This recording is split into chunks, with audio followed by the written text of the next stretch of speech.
Thank you very much. Thank you. We've got the review of the Traffic and Parking Bylaw 2008, and that's come from Regulatory Performance. Where's David gone? You're the Deputy Chair of that committee, aren't you, Tim? No, Jamie is. Jamie is. Jamie, would you like to introduce? Would you like to introduce this item on the agenda? Sure, it's pretty straightforward. Take it as read. Any questions?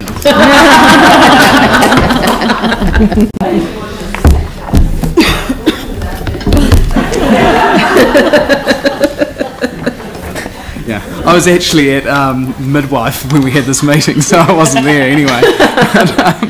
Okay, well, look, is there anything that staff would like to say by way of introduction, or I can tell you where I learned of that though. Or would you like to just simply respond to questions that people may have? I'd just like to say that it's a replacement bylaw for we're merging two bylaws and making a new one. I guess the focus on the review, which is it's a very technical bylaw. We have Vivian Wilson here, who's the lawyer who's been very helpful.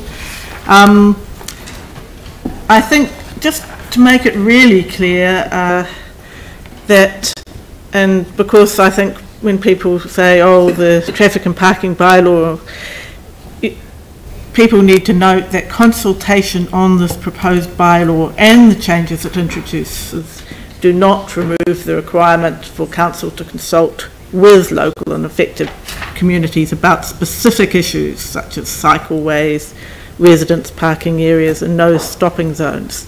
So it's an enabling bylaw. It enables council to do things, but it doesn't take away from the need to consult on specific issues and places. Very good. Are there any questions? Dion, then Aaron. I think me and Aaron might have the same question, but there was one question that I had around the parking for display on sale. Is that one you were going to talk about, Aaron? Sure. Around, is this going to prohibit, and I'll just get everybody to look at page 211 of the agenda under parking for display or sale. A person must not stop, stand or park a vehicle on any road or parking place for the purpose of advertising goods or services provided elsewhere. Now, is that going to prohibit people from being able to have sign-written cars with, say, their business on it that says, I'm thinking maybe real estate agents or things like that? Councillors, you know, those kind of things. Is this going to prohibit that? No. But okay, so can you because those are being used in the normal course of business. So you have sign-written cars. So in a word, no, it doesn't. What the aim there, and I would have to say that talking to our parking enforcement team, these sorts of so it doesn't apply to sign-written vehicles, used in the normal course of business, and it doesn't, and it's not the sort of thing that would be enforced. Talking to our enforcement team, anyway, even if it were specifically signage for a business elsewhere, unless there were a complaint about it, because not everything is enforced all the time. So it can be used for that purpose as it's written? It's not intended to, but what I'm worried about is that it could be used for that purpose. I just have a wee look at the provision. From memory, I actually thought in the report that it said specifically that was allowed. I can't find it. It's point 14 of the bylaw. Yeah. Also in the on page 211 of our agenda. Parking for display of a sale. But in there, the wording to me, and I'm not a lawyer, reads as if I had a sign-written car that had a business for sale, or I had advertising such as Nurse Maud have advertising on their business, on their vehicles, that would be prohibited under this bylaw. Is it this one here? Yes, he seems to be mixing two. So if Yeah, but it's just the way it's written. It could be in. I'm just wanted in here. That's all. if we're using, say, the nurse ward example, if someone was driving the car around in, going into a residential street and then doing what they need to do and leaving within the same day, so the neighbours aren't saying that car's been parked on the street for hours and hours on end, days on end. But then also if the same car had a trailer and they parked that on the street, drove off, left it there for days, then it becomes something that would fit under this clause, that would be looked at if somebody rang up the council and said, hey, Nurse Maud's left a trailer with their phone number and business name on it. Because I know there are businesses out there that do advertise. So I'm just worried that this could trap up legitimate advertising businesses who have a right to do that. And Yep. Well, if they've got permission from the council, then that's yeah. No, just Yeah, the committee's I'm on the already, through you, Chair, Ask the that committee's question. dealt with this, so this is for consultation. Yeah, I'm asking a question, and I think I've got that. And staff are saying it's fine though, and that wouldn't trip them up. All right. Well, And the other one that I had was, and I can't find it now, was around the parking of vehicles like motorhomes and stuff like that. Sorry, I can't find it now. It said if it was parked there for more than 7 days, Yes. and it wasn't moved for 500 metres. Now, I'm just thinking outside the box here. If you've got a trailer that you've parked outside your house, and you might move it in and out of the driveway, under that sort of bylaw, it would be classed as a problem. Or illegal? Because it's still in that 500 metres over a 7-day period, or what, like that, even though it's got to be continuous. So if you're not moving it up and down your driveway, then you're shifting it into your own property.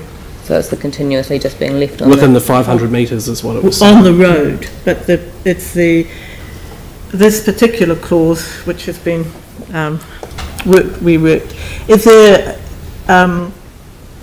says that you shouldn't leave a vehicle, including a trailer, on the road for more than 7 days continuously. At present, the problem is that people have been leaving caravans or trailers on the road, moving them perhaps 100 metres, and then leaving them, continuing to leave them. We are talking about caravans and trailers which are parked in ways which are extremely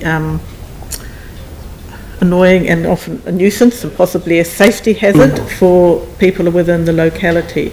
So there is already a restriction on parking on the road for more than 7 days.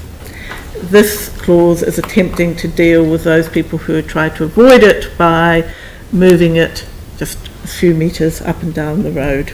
And it keeps the bylaw consistent with one of the land transport rules as well. I've got Aaron, Well, it's going out to consultation, I Aaron, suppose. Tim and Vicky and Yanni.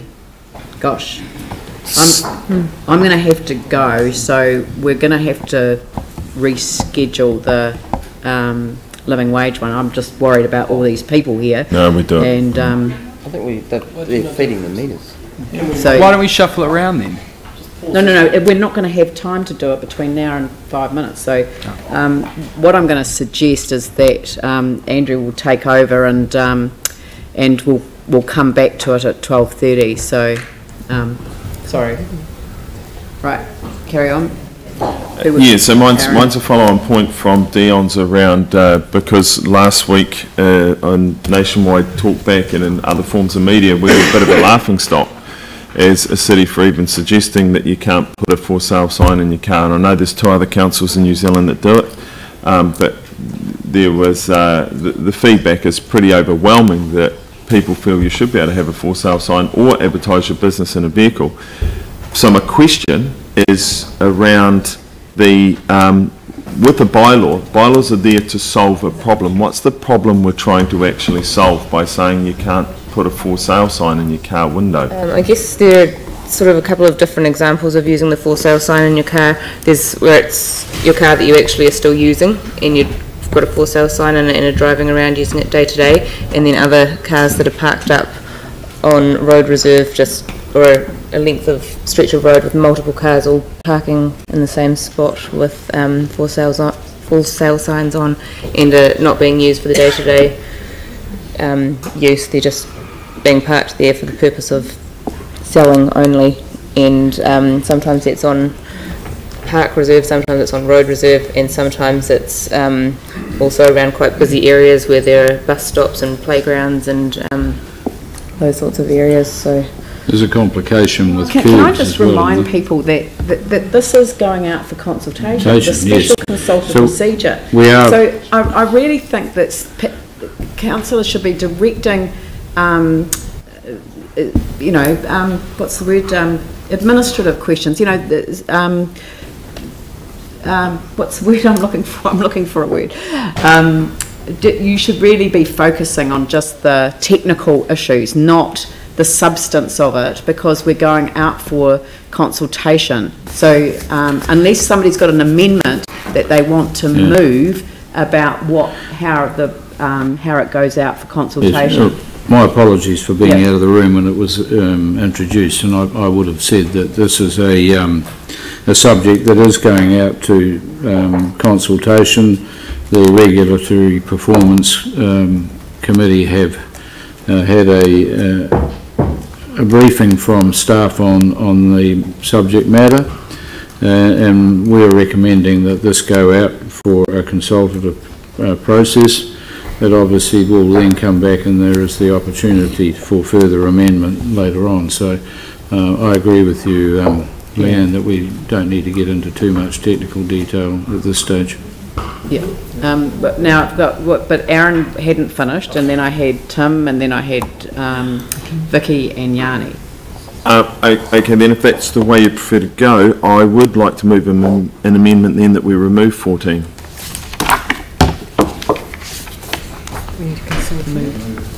Remove what? Remove 14. Clause 14. What's 14 in the amendment?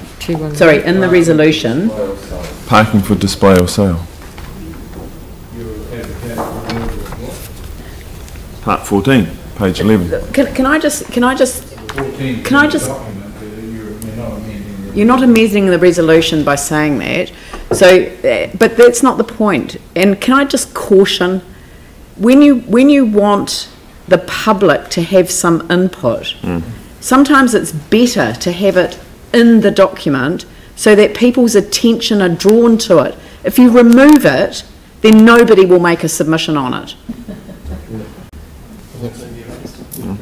I mean, okay. The whole purpose of the bylaw process, and we're setting up a hearings panel, so this will go to a hearings panel, and we will hear submissions. So, there's absolutely no reason why you as a councillor should not say that you disagree with having a limitation or restriction on the for sale sign. That's fine, but when we go out to public consultation, people have to have an open mind, and people have to be open to the feedback that they get, and after that we make the final decision. So I think going to the end point before the public consultation, be careful what you wish for. If you remove it, nobody will make a submission on it. Nothing will stop the council from, nobody will make a submission in favour of it, opposing it, the amendment. And it could well be that you'll lose the long game. But, if you want to find some appropriate wording to put in here, then... Well, the only reason for moving it was that bylaws are there to solve problems, and those problems are all solved other ways, like, because it's covered in here, not parking on berms. So if people are parking cars for sale on a grass berm that's a park reserve, they are not allowed to do that. So you go out and give them a fine for parking there. You don't give them a fine for putting a for sale sign in the window. And the same with if you've parked on a bus stop or outside a school where you're not allowed to park because we've put yellow lines, we give them a fine for that. So these things are all covered off. So we're double solving problems. Well, then the amendment that you should move is my point. The amendment that you should move then is that that when we go out for consultation, but not using those words, that we remove the restriction on placing for sale signs in parked cars.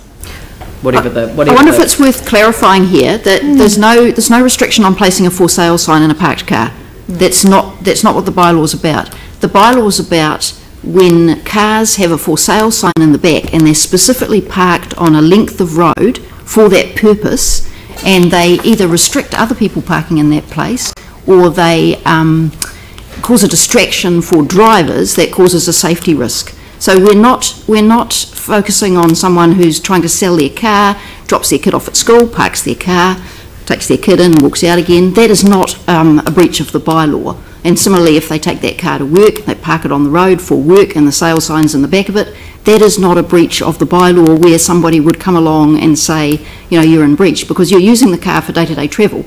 You're not parking it in a specific place that's causing a nuisance simply for the purpose of sale. Okay, so the bylaw is only enforced when there's a nuisance caused. It's not enforced. Yeah. So I think we just need to be clear what the bylaw is about, and we're certainly not banning putting a for sale sign in the back of your car. Okay, so that's not what clause 14 does. The other issue comes when parking on a road that's not controlled by council. We don't have any jurisdiction. If they park on an NZTA road, that ain't our, we can't do anything about it. It's NZTA's It's issue. kind of been a bit of a surprise to me, because there is such a level of disquiet amongst councillors about the bylaw. So no.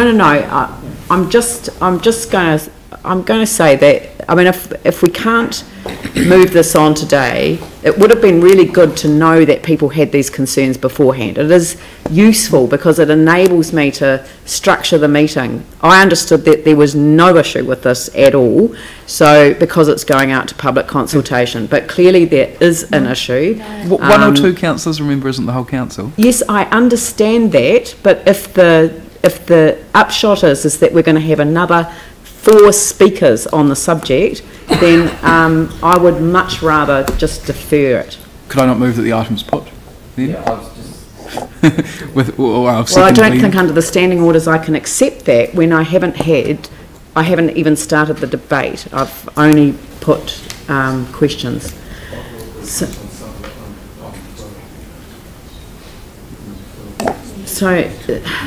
Leanne, is there any reason we can't defer this item till later in the day?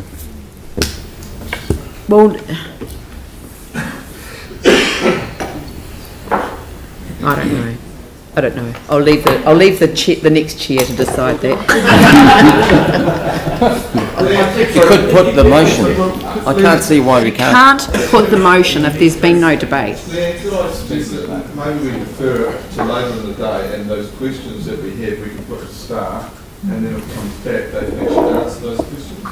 I certainly wouldn't support it now, because I do have, But a lot of these things as well, though, you can ask before the meeting. Like, I wasn't at this meeting, so I wasn't there. So I go through, I read it, and if I've got any qualms with it, you have a cup of coffee with a staff member, you fire through an email, and it's answered. Yeah, particularly when it's gone through committee, I'm really conscious that you don't want to yeah, but we also relitigate have a preliminary meeting before we come down here, so that I know that there are particular questions that need to be asked and answered. Nobody raised this as an issue, so and nobody raised it as an issue at the Regulatory Performance Committee. And I think I agree entirely with Leanne's position earlier that we have before us today a recommendation to put this out for public consultation. And if there are, we have an opportunity once it's come back from public consultation to address some of these issues that you might have been talking about today. I don't think this is the forum to be going into minuscule on it. I'd rather see this resolution passed as it is now and address any issues after we've had public consultation on it. Pardon? Turn your microphone on, my hearing aids aren't picking you up. yeah. But look, I think that I'll leave it in the capable hands of the Deputy Mayor. Thank you. Thank you so much. Passing the buck.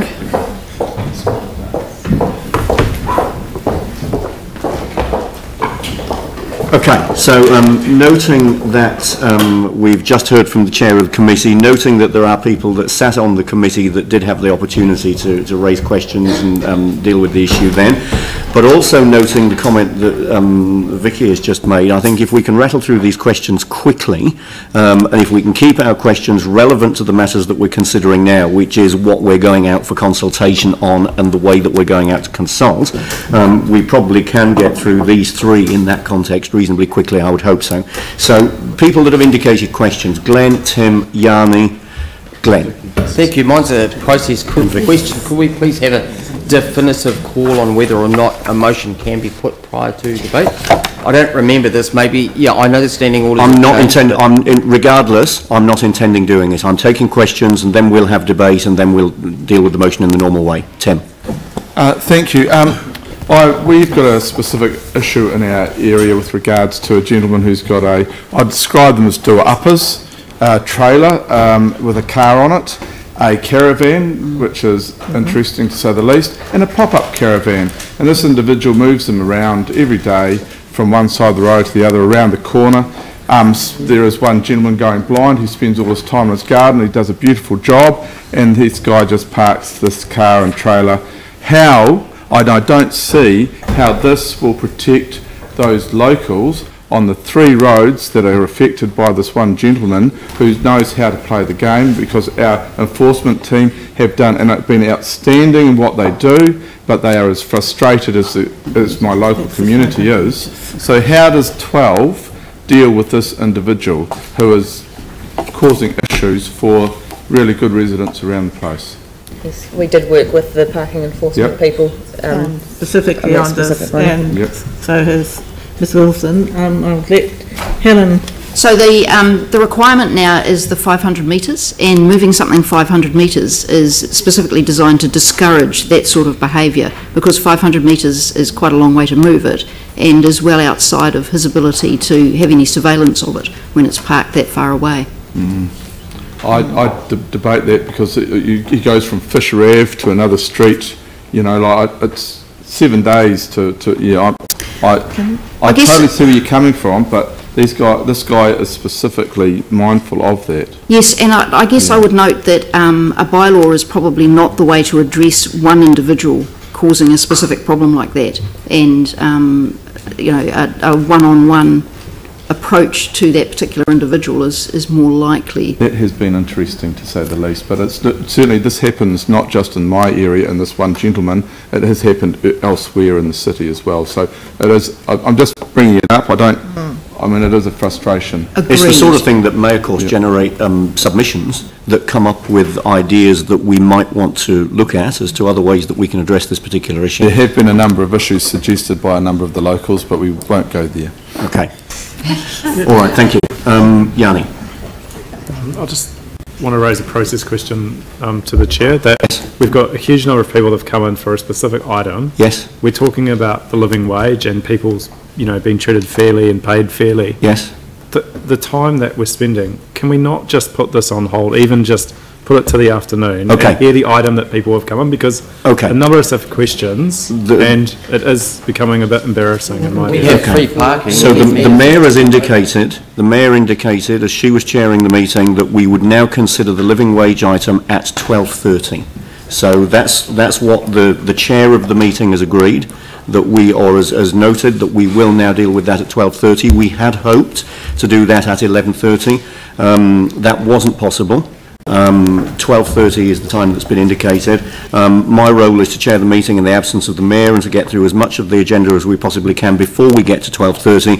It certainly isn't to bring the living wage item forward while the mayor isn't in the room, when we specifically deferred that item last week because the mayor wasn't in the room. I understand, but okay, so can I just suggest for this one then, I've got a number of questions as well. It's very technical, and I do think the Rigging and Consents Committee has had the information, they've had the workshop, but for those that aren't on the committee, we do need to understand the implications of some of these things. So, there's been no briefing that I'm aware of to councillors on this, unless I've missed it. Okay, so, well, let's proceed with, the questions that you've got. The length of time we're talking about procedure, we could be significantly through these questions. Fine, okay. Is there anything in here that can restrict heavy vehicles and buses going through residential streets or certain types of streets? And if so, how do we do that? Yes, there is specifically a clause that allows council to restrict classes of vehicles, which includes heavy vehicles, on particular streets. And council already does do that. However, because there hasn't been a bylaw clause in that way, these restrictions haven't been able to be enforced by infringement offences, instant fines. Now that's brought within the bylaw and they can be enforced by infringement offences, instant fines. And frankly, the police are much more likely to enforce them when they can issue a ticket rather than when they have to prosecute the offender. So the issue of, say, for example, speeding buses through streets in the east that are, you know, are quite shaky, are we able to put a restriction in terms of, okay, a bus, you can use the street, but the requirement is you go, you know, 30 k's an hour, etc. We can restrict. We can have. I'm not sure about the speeding, and you'd probably want to talk, though we have time limits. But in terms of council may make resolutions to restrict classes of vehicles on certain streets. Okay. So it would still have to be, to bring in such a resolution, if it's a new one, council would still have to consult those, you know, affected parties. But would it be a part of this bylaw? But it's enabled by the bylaw. The bylaw is an enabling piece of which is different regulation. It says council can do these things. Okay.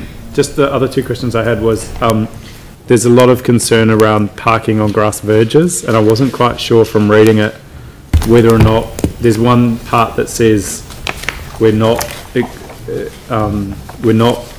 you know, stopping vehicles from parking on grass verges, and then there's another part that says we're tightening up on where vehicles can park. So can you just help me understand? I mean, Linwood Park's one where we have had complaints, or streets that we've renewed, for example, and put in nice, you know, new berms, and people are parking on it. So what can we do differently in this bylaw that would help us solve some of those issues? Under the current bylaw, an offence is if you damage the berm, but the problem with that is proving the damage has been occurred by that vehicle, or alternatively where it's signed, so you'd have to have no stopping or no parking restrictions. The change in this bylaw is that where there is a hard curb, you're not allowed to park on the berm behind the hard curb. If there isn't a hard curb, if it's a verge without a curb, then we would still have to put in signage.